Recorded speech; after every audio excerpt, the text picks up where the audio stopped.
So, in total, I saw 24 gaylords, or large cardboard containers of ballots loaded into my trailer.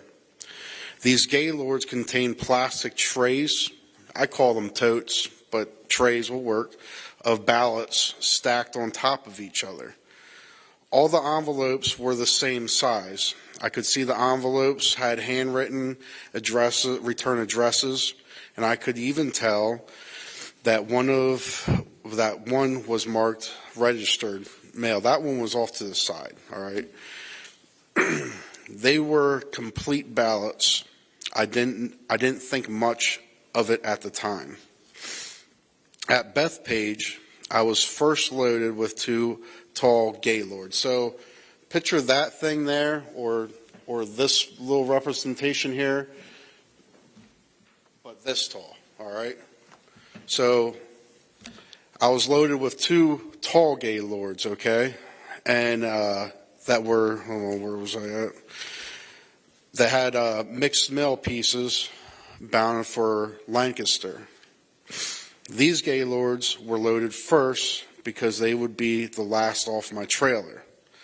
The remainder of the truck was loaded with complete ballots bounded for Harrisburg. I then drove to Harrisburg with the ballots. Usually I offload in one of the 7 docks every day, but not on October 21st. I wasn't allowed to offload. That's different. Whenever I pull into Harrisburg, I go around and I get my dock and I get unloaded and then I roll out. Not that day, all right? Not that day. Instead, I was made to wait for roughly 6 hours in the yard, from 9:15 a.m. to 3 p.m. This really ticked me off, all right? Because my brother was in town. He just moved back up. And I wanted to spend some time with him. I tried to get the attention of postal workers, but no one would tell me what's going on. All of this was weird. I arrived at about the same time every day.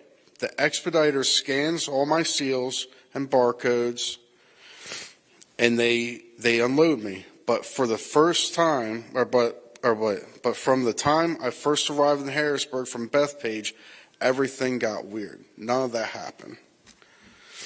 After waiting 6 hours, I went inside to figure out what's going on. I was told to wait for the transportation supervisor. This was also weird. 16 months I've been doing this. I haven't ever talked to the transportation supervisor for the United States Postal Service. I talk to an expediter. I come in, I see an expediter, that's who I deal with. If I have an issue, it's the expediter. I don't deal with anyone else but the expediter. I never talk to the United States Postal Service's transportation supervisor.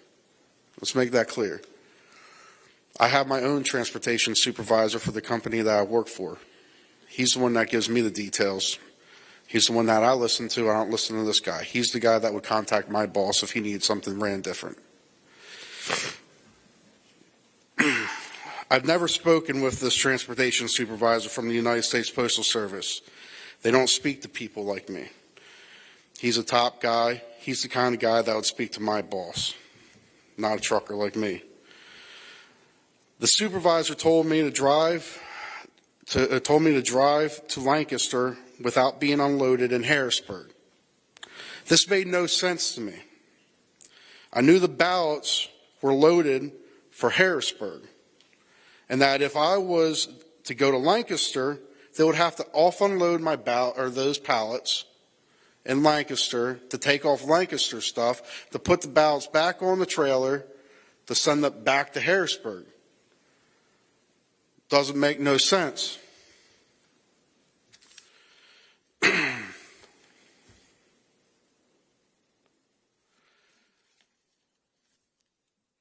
This was a real screw up in my thinking. I wanted my ticket. So whenever I go to a place, when I go there, and whenever I'll leave, I'll get a ticket. I'll get a ticket, a slip, whatever you want to call it. It's the date, time that I'm supposed to be there. It'll have my trailer number on it. It'll have how much I'm loaded. It'll have the seal number. It has my name. It'll have who was the expediter. So I wanted my ticket, my slip. I call them tickets. Some people call them slips, okay? And then because I was there for 6 hours, I wanted my late slip too, because I wanted to be paid for sitting in that yard for 6 hours. So I wanted the ticket and the late slip for stopping in at Harrisburg. Also, I wanted it because if they tell me to take this load to Lancaster, I don't want to pull up the Lancaster of Harrisburg crap and be like, yeah, they just told me to come here and not have no ticket, because they don't look like I just came straight here, you know. Just to prove that I was there. And so others would know I wasn't the person that screwed this up. A ticket is always provided to a driver when they arrive at a United States Postal Service facility. It proves you were there. The transportation supervisor refused to give me a ticket and told me to leave. I then demanded he give me a late slip, since I wanted to get paid for the time I was sitting there. And waiting for them to offload me, he refused to give me that too. He was kind of rude and wouldn't explain anything to me. He just told me to go to Lancaster. I then drove to Lancaster, unhooked my trailer in its normal place, and then drove my truck to where I always park it, in a nearby lot, and then I went home. The next day, it just got weirder. As I arrived at Lancaster's United States Postal Service facility with my tractor, I went to hook up to my trailer, and my trailer was gone. Not there no more. 10R 1440. Since I started driving that Bethpage route, I've always had trailer 10R 1440. I like that trailer. It was a nice trailer. I know you guys probably don't really know nothing about truck driving or trailers or anything, but the rear tandems had if you're driving light, the rear tandems will the front axle will actually go up.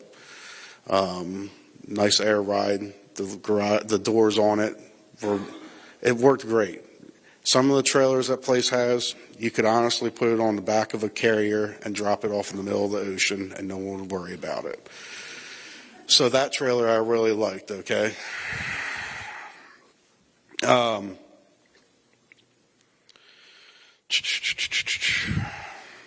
What happened on October 21st was a series of unusual events that cannot be a coincidence.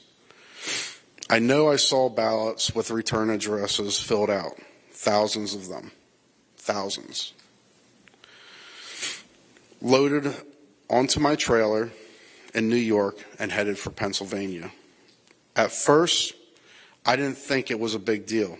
In fact, I thought it was really awesome. I really did. I was like, sweet, I'm doing something for the presidential race. You know, this is cool.